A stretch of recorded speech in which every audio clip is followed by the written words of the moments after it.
The CBS Radio Mystery Theater presents...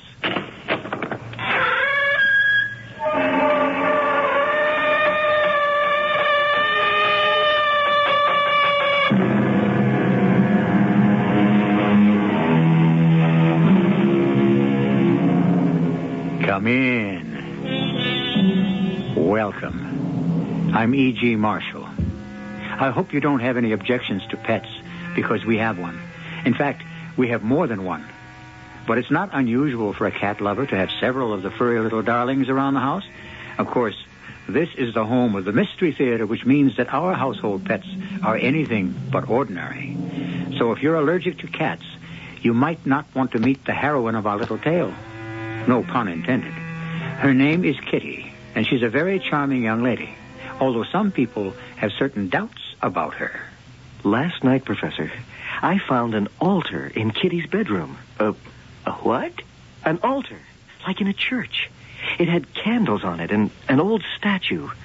The statue of a cat. And what makes that police business? She had a guard watching the altar, Professor. A guard who tried to kill me. That's where I got these scratches on my face.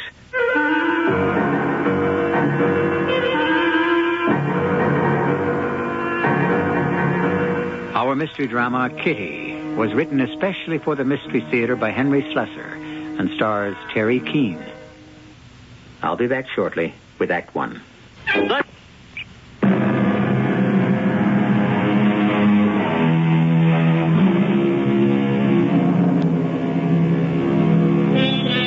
If you've never been to the Kit Kat Club on Lower South 11th Street, take my advice and don't go.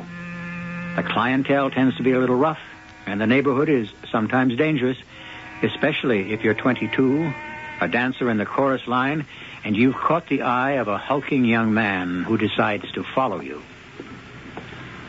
Hi, honey. Excuse me, I've got to get home. I've got my car here. Why don't I give you a lift? I'd rather take the bus. It's a new car, right from the factory. Why don't you test drive one of the other girls? Because you're the one I want. Let go of me. Come on, honey, be nice. Let go of me, I said. Ow, those nails of yours. Stop it. Stop it.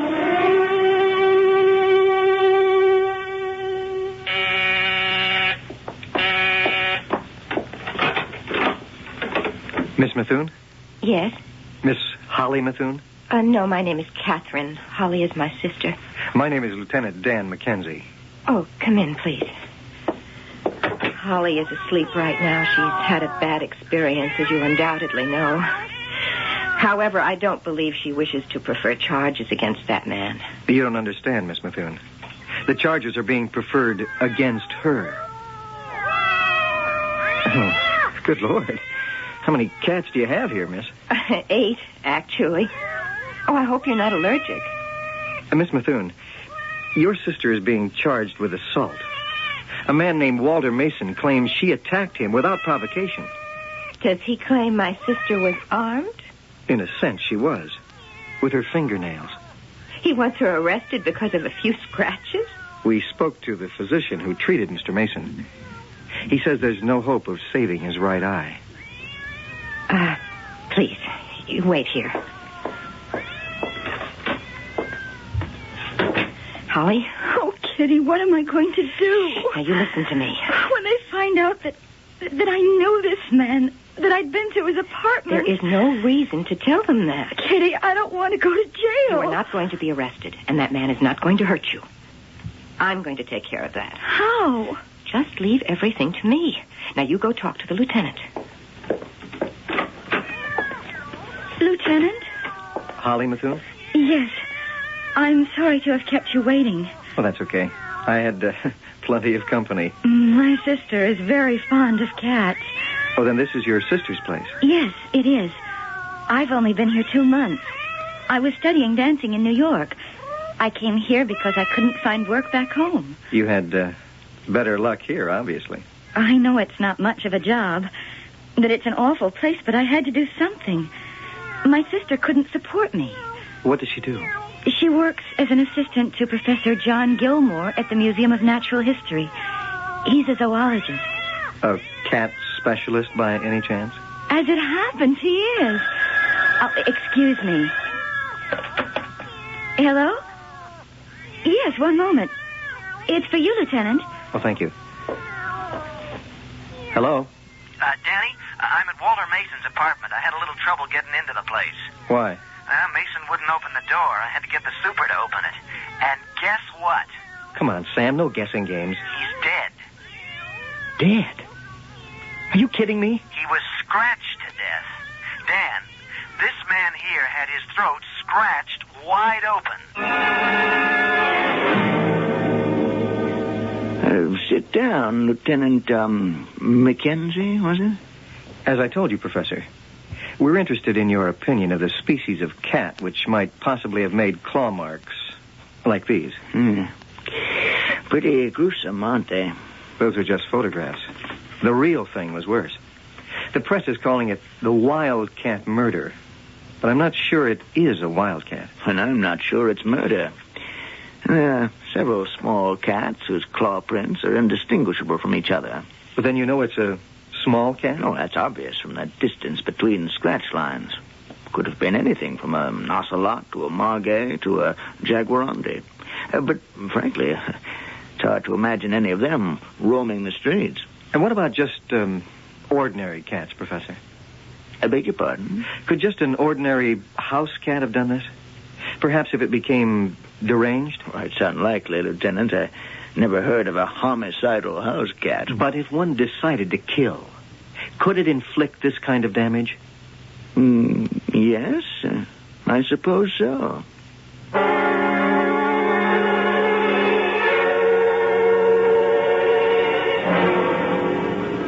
The exhibit is right this way, Lieutenant.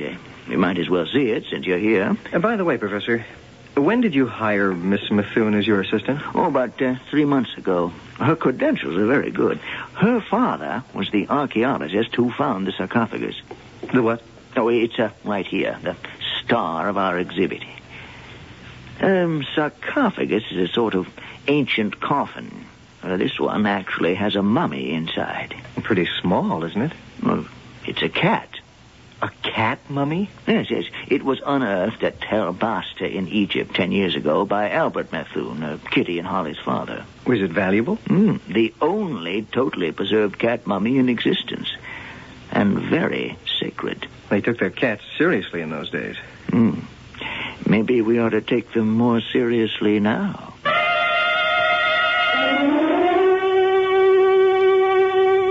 Holly, I don't like the man.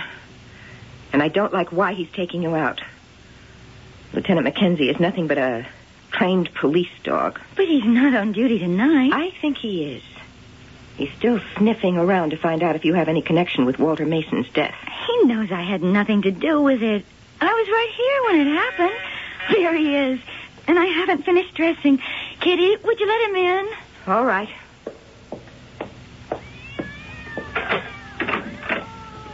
Hello, Lieutenant. Holly will be out in a moment. Thanks. My friends are saying hello. They don't seem to like me much. They sense that you don't like them. I don't have anything against cats. But there is no middle ground, Lieutenant. Either you despise cats or you worship them. Like the Egyptians? They made the cat the most revered animal who ever lived. The one your father found. The professor said it was the only complete mummy of a cat left in the world. In the last century, 300,000 mummified cats were discovered in a sacred tomb. They were shipped to the farmers of England.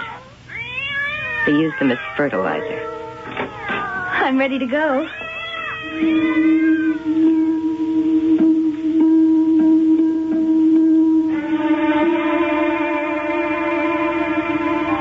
Do you mean that Kitty isn't your sister? Of course she is. All I said was my father adopted her because of a terrible tragedy in Egypt. What happened? My father and his party were digging at Tel Basta. They hit a rock layer and had to use explosives. Something went wrong, and some people were killed when the whole supply of dynamite went off. What people? Workers, and some nomads that were passing through the camp. That was when they found Kitty, just sort of wandering around the desert. You mean she's Egyptian? We don't know. She was in a state of shock. Her clothes blown off, her mind a complete blank. Amnesia? They said she would remember her past eventually, but she never did. It was as if she was born a grown woman. So your father, feeling guilty, adopted her? Yes, he took her in. Like a stray cat.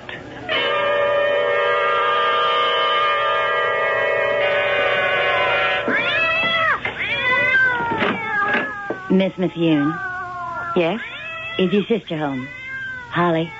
No, she's out for the evening. My name is Frenchie Davis. I used to work with Holly at the Kit Kat Club. Please come in. Oh, wow. Holly told me you had an awful lot of cats. I ain't seen Holly since that thing happened. Too bad about her losing her job. Yes, it was too bad. Holly's gonna be okay, isn't she? They won't arrest her? She was merely defending herself. Yeah, but you know how the cops are. They don't always know everything. What do you mean?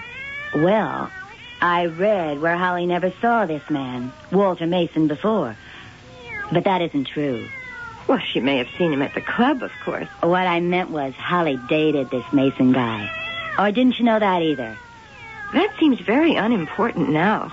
Look, I don't want to get Holly into trouble. Then why did you come? To say goodbye.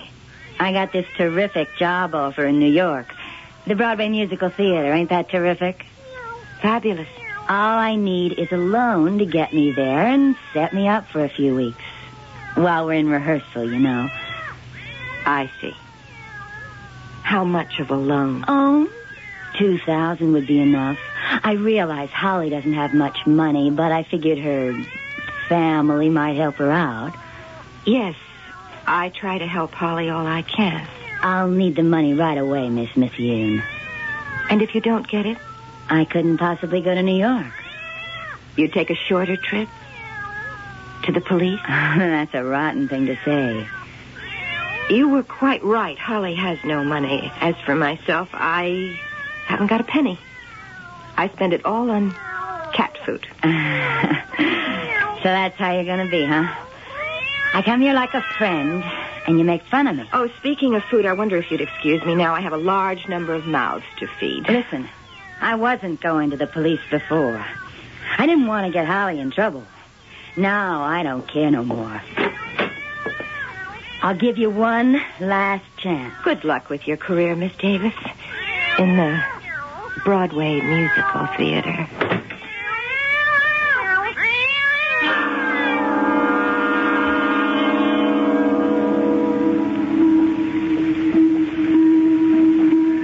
Who does she think she is?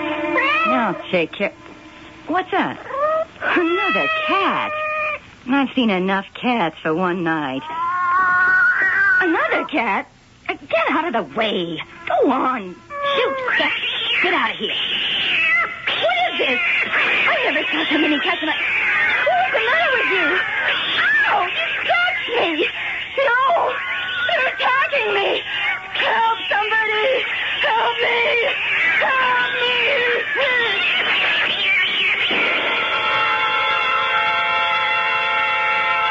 It looks like Frenchie Davis will not be traveling to New York after all. Her next appearance will be not on the Broadway musical stage, but on a cold slab in the city morgue. What do you suppose the medical examiner will make of this fresh corpse? And is it the last one of its kind? We'll find out when we return with Act 2.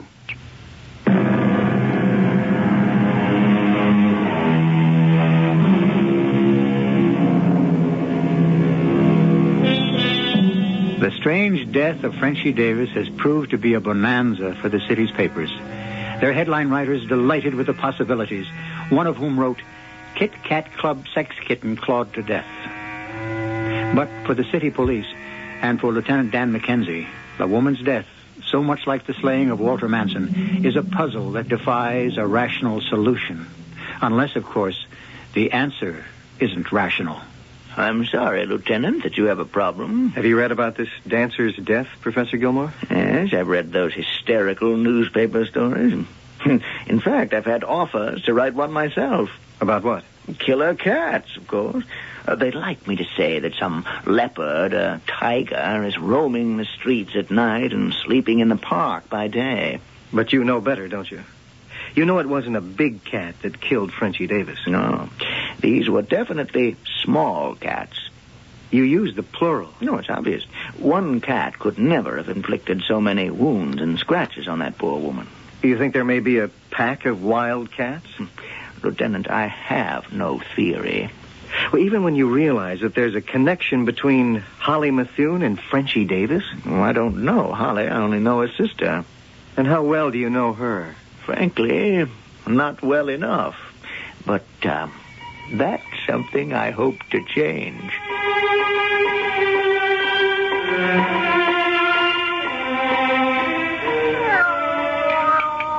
Well, what do you think of Abigail? Oh, she's lovely, John. How long have you had her? Well, the truth is, she really belongs to my landlady, but she adopted me. Don't ask me how she knew my specialty. Cats know everything. Sometimes I think they do. Oh, here's your coffee. And a saucer of milk for Abigail. You know, I realized something this morning, Kitty. You and that sarcophagus have never been apart. Whatever do you mean? I was writing a piece about Bastet for the Review, describing its history since your father dug it up. And? And I realized that your travels and Bastet's coincide. For instance, when the mummy was in the Cairo Museum, didn't you live in Cairo? Oh, that was natural since my adopted father was there. But when it moved to the British Museum, you went to live in London. Your father didn't. Oh, he was ill then. He was sent to that clinic in the States. And when I met you in New York, that was when Bastet had been shipped over to the Metropolitan. And that's where you hired me to follow you here. Well, I'm sorry to say the chain will be broken. What do you mean? I've been asked to bring the exhibit to the Chicago Museum. But I thought it was going to be on permanent exhibit here. Didn't you tell me that? Oh, I thought so. But the old controversy with the Egyptian government about who owns Bastet has risen again. We've decided to keep the exhibit circulating until the issue is settled. Oh, but you can't do that. You can't let the...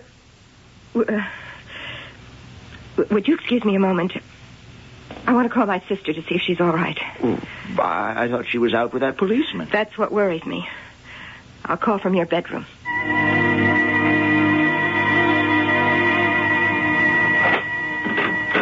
Would you like to come in for a while, Dan? Oh, thanks. Have a seat and relax, if you don't mind the cats. As long as they don't mind me. Excuse me. Hello? Oh, hi, Kitty. Yes, of course. 1 second. Dan, would you mind if I took this call in the kitchen? It's Kitty, and she sounds a little bit upset. Well, sure, go ahead. I'll put some coffee on at the same time. That's fine with me. Now, this may be a very good time for a little exploring.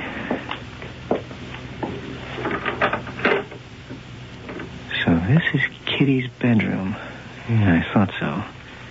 Pictures of cats all over the place. Well, let's see what she's got in this closet. Yeah, locked. Now, why would Kitty lock a clothes closet? Well, let's see if I'm as good a lock picker as I used to be. There. That was too easy. What the heck?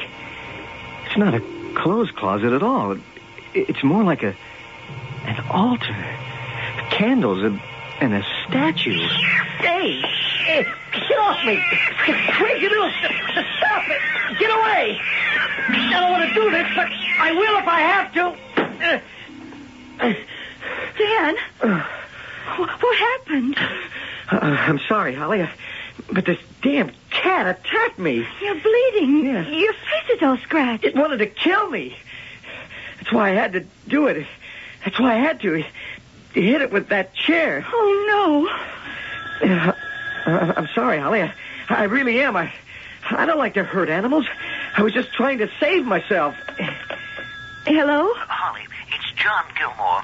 Something's happened here. Something's happened to your sister. But I was just talking to her. Yes, and a moment later, she collapsed. Thanks for meeting me for breakfast, Professor. It's really important. I'm just having coffee, Lieutenant. As it happens, I have another date for breakfast. Now, what's this all about? It's about Catherine Methuen. Go ahead. I hate to say this, Professor, but I think your assistant, Kitty, is mentally disturbed. I thought you were a cop, Mr. Mackenzie, not a psychiatrist. Last night, I found an altar in Kitty's bedroom. A what? An altar, like in a church. It had candles on it and an old statue. The statue of a cat. And what makes that police business? She had a guard watching the altar, Professor. A guard who tried to kill me. That's where I got these scratches on my face. If that's all you have to tell me, Lieutenant, I think I'll skip the coffee, too.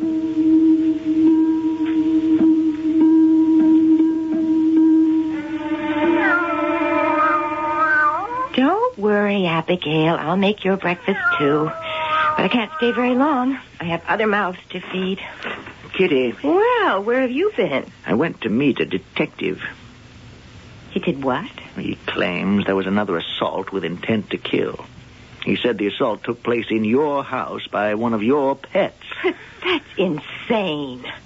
John, my cats wouldn't hurt anyone. Cats are all gentle creatures. Well, I told him he was wrong, Kitty, but the man has a fixation. I've got to go. Wait, Kitty, we have to talk about this. I have to go home and see what's happened. I don't know how it happened, Kitty. I was just putting up some coffee and I heard these horrible noises from your bedroom. Where is Lavinia? Dead. Oh, Master of Mercy, carry her soul to heaven.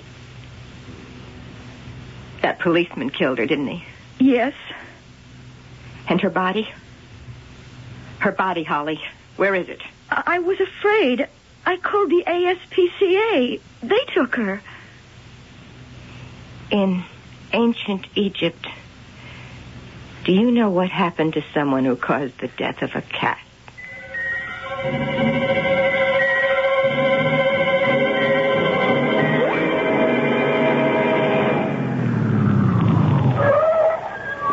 Well, Sam, you're finally going to see all those pussy cats. I can't wait.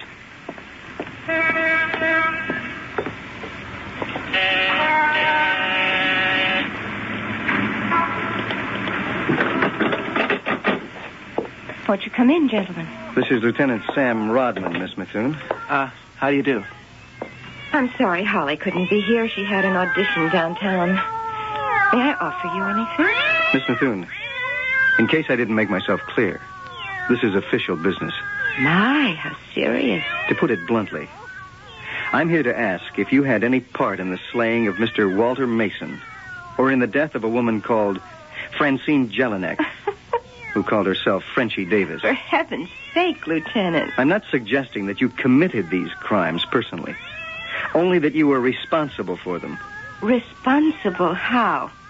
I'm suggesting, Miss Methuen, that you have the ability to train animals, cats, to commit such crimes upon your command. Oh, Lieutenant, how funny you are. Do you really think these soft, gentle, loving creatures can be made to commit murder? When you want them to. Yes. Oh. Did you hear that, Demetrius? You're a mad killer. And you, Nefertiti, you who hasn't the heart to kill a mouse, you're a killer, too. Ptolemy Cleo, did you hear what the man said about you? Miss Methuen. Yes, Lieutenant. I just want you to know that I know. And that I intend to find some way to prove it. So keep a leash on your pets.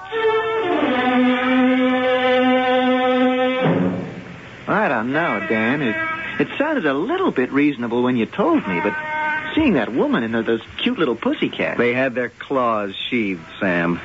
So did the woman. Oh, hey, isn't that the sister coming? Oh, yes. Holly. Oh, hello, Dan. I stopped by to see if you were home. Your sister said you had an audition. Me and the rest of the dancers in this town. P.S. I didn't get the job. Oh, I'm sorry.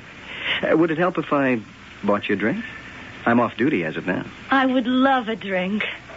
Sam, go on without me, okay? Oh, you single guys. Cat's committing murder. Boy, I'd like to see the chief's face when he hears that one. Now, what about those screwy names? Demetrius, Nefertiti. What the heck was that? A Pete's sake. One of the cats is in the car. Hey, get off of me. Stop it. Get off of me. You're trying to... And so those soft, gentle, loving creatures have been responsible for death number 3. You can imagine what Lieutenant Dan Mackenzie is going to feel when he learns that his friend Sam lies dead in the wreckage of his car with strange claw marks on the back of his neck. But Dan Mackenzie escaped the same fate, which means we'll learn what he does about Kitty in Act 3.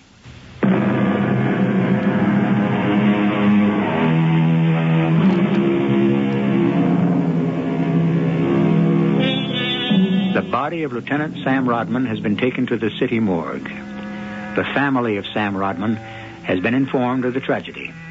As yet, no one knows that Sam died in the honorable performance of his duties, that he was killed trying to prevent a murderer from committing still another crime. But one man knows the truth, and Lieutenant Dan Mackenzie is trying hard to make another man face it. Look at him, Professor. Look hard. I'm looking, Lieutenant. You must be used to seeing those by now. Those claw marks. You think it's another cat murder? The cat was the weapon. Like a gun or knife. I'm not blaming the weapon. Lieutenant, I just can't believe such a far-fetched theory. So far, I can't prove it, Professor. But there's one thing I can do. I can destroy her weapons.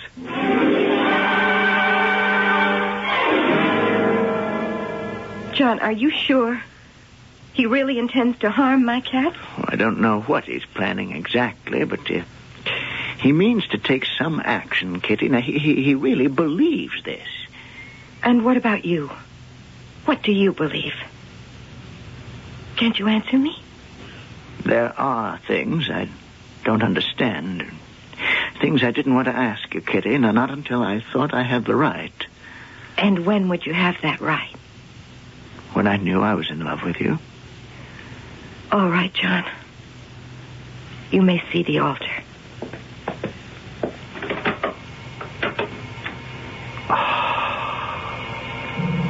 Good Lord. Yes, John. It's as old as you think it is. It's a Nebanine sculpture. Incredibly valuable, Kitty.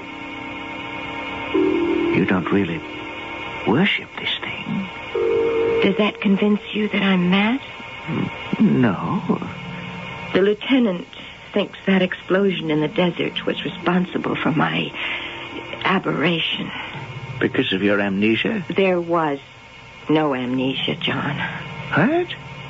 Amnesia means forgetting. I forgot nothing. The reason I had no memory of the past when they found me at Bubastis, at the place they now call Tel Basta, is that I had no past. Oh, come on, Kitty. I had no memories. As a woman. What are you talking about? Before then, before that desecration, I was Bastet. Kitty. This human form of mine is only the incarnation of the soul which escaped the sarcophagus when the man who called himself my father removed it from the sacred tomb. This is why I have followed the mummy everywhere. I can't be parted from it. If I did, my human life would surely end. Kitty, please listen. John, you can help me. You say you're in love with me.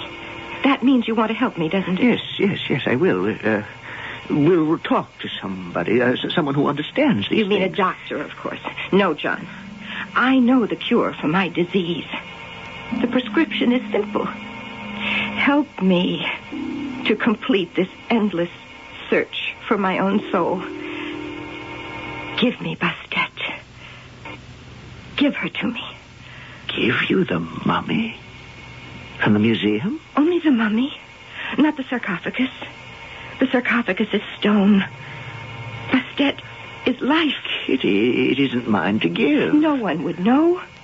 You don't exhibit the mummy, only its coffin. Someone's at the door, Kitty. Miss Methuen, I'm sorry to disturb you, but again, this is official business. What do you want here?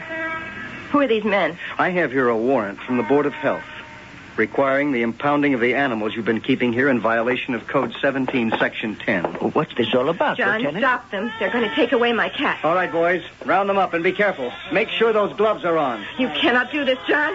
Stop them. You can read the order yourself, Professor. It's all legal. No! You stop! You don't touch them! Leave them alone! They are my pets! My friends! Yes, Miss Methuen. I know how important they are to you. I won't let you do this. Why don't you order them to attack? You'd like that, wouldn't you?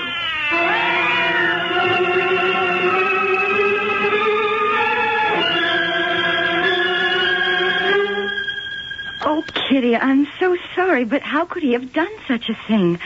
By what right? He obtained a warrant on some spurious ground.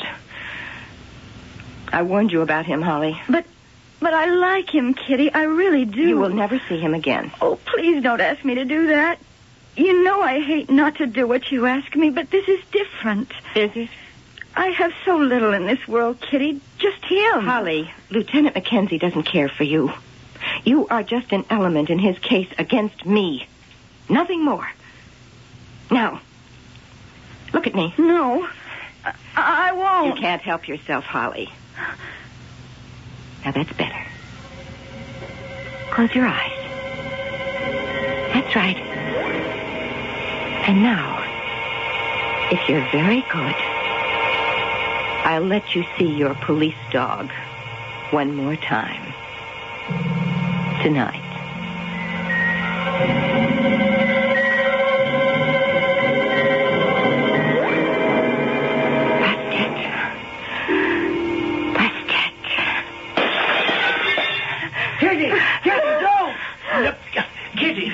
For God's sake, I can't let you do this. And I never want to see you again. Kitty, wait!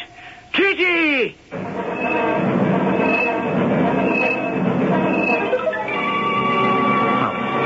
I had to do it. I didn't know how else to stop your sister.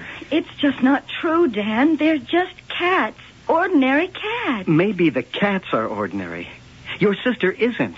But how could she do it? I don't know. You think she sent a cat to kill Walter Mason? That she could make the cat understand where to go, what to do? Somehow she did. And we know why she did it. For me. Then she did the same to your friend from the Kit Kat Club. I don't know that reason yet. And then there was Sam. Sit closer, Dan. Put your arm around me. Holly, your sister's dangerous. That's why I had to do what I did. Get rid of the murder weapons. All of them. Holly! Holly! Stop it, for Pete's sake! Holly, don't make me do this! Don't make me hit you! Oh, I'm sorry. Oh, I'm sorry. Dad, what happened to me? What was I doing? It's all right, Holly. I tried to scratch your eyes out. No, Holly. It wasn't you. It was Kitty. You were just the only cat she had left. Do you think that's her? Maybe she wants to find out how things went. Hello. Who's this? Was that you, Professor? Well, it's Dan Mackenzie. Oh, Mackenzie, thank the Lord. Listen, my cat, Abigail, tried to kill me. My own pet. At least I thought she was. She crawled up onto my chest. She's done that 100 times.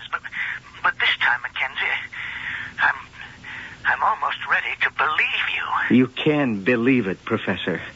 The problem now is to prove it. Or at least I know what Kitty is after.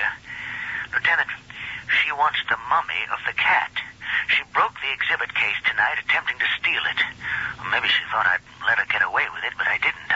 I couldn't. What are you going to do about it? I'm not preferring charges, if that's what you mean. But tomorrow morning, I'm taking that mummy away to Chicago.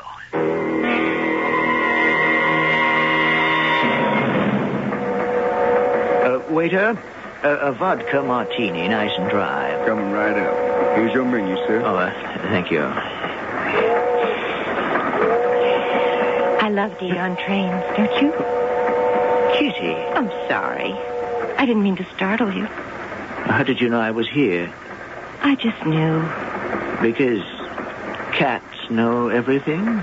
You told me you were leaving for Chicago, that the whole exhibit was moving, including Bastet. Kitty, why did you do this? Not for the reason you think. What reason? The one I told you, of course. That I had to be near Bastet. That Bastet was my life.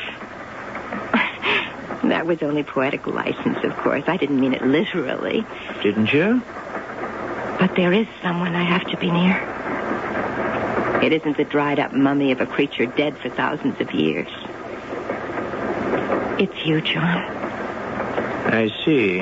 Last night, I realized what was truly important to me. Being with you, never leaving your side. Oh, John, I love you. I don't want to be without you. I'll do anything you say to make that possible. Anything? If you want me to see a doctor about this obsession of mine, I'll do that, too. Here you are, sir. Nice and dry. Should I make that two? No. There's still a table for one. Yes, sir. John, what is it? You can't have changed the way you feel. Do you know something, Kitty? I almost needed a doctor myself last night. My cat, Abigail, went mad.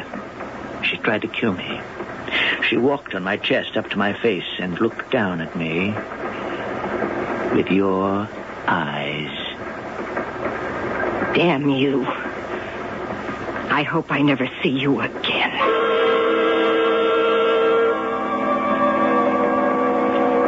Please, can you tell me where the baggage car is? Last car of the train, miss. Thank you. You can't get in there, though. Oh, I have to get in. There's something in my luggage I need. You have to wait until we unload in Chicago. Baggage car stays locked until then. But this is important. It's some medicine I have to take. Should have carried it with you, miss. But I'm ill. I must have it. Now, couldn't you help me?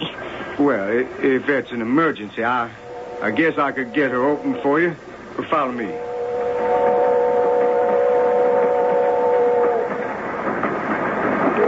Now, you just tell me what bag looks like, and I'll see if I can find it. Might take a while, though. Don't bother. I can do it much faster. An awful lot of bags in here, miss. It's a crate. It has the name of a museum on it. A museum?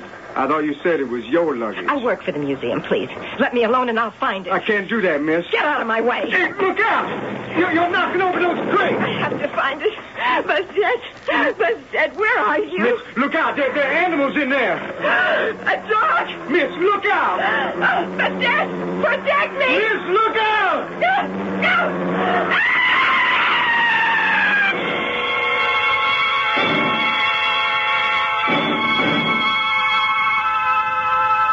I'm really sorry about this, Professor, but there was nothing I could do. Nothing. Yes, I understand. That dog jumped on her. I thought he was going to tear her throat out, and then she went right out the door. I'm sure it wasn't your fault in any way. The lady who owns the dog, she said he never attacked anyone in his life. Well, I'm sure it was just instinct. What I want to know is what your friend was trying to do in the baggage compartment. What made her try to open all those crates? Curiosity, I guess.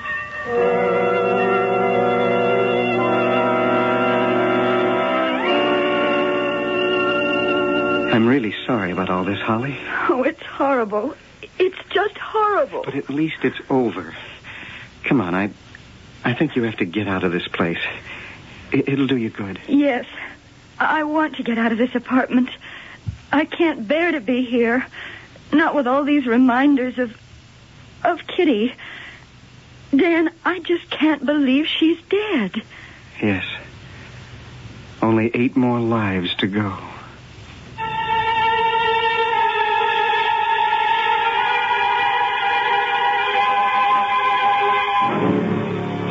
curiosity has killed the cat, just as the old saying has it. There are so many things that have been said about cats, but I like the definition of Oliver Herford. Cat, a pygmy lion who loves mice, hates dogs, and patronizes human beings. Well, the cat named Kitty will trouble humans no more, unless Dan Mackenzie is right, and Bastet appears again in still another form. Have you looked closely at your lady friends lately? I'll be back with a final word.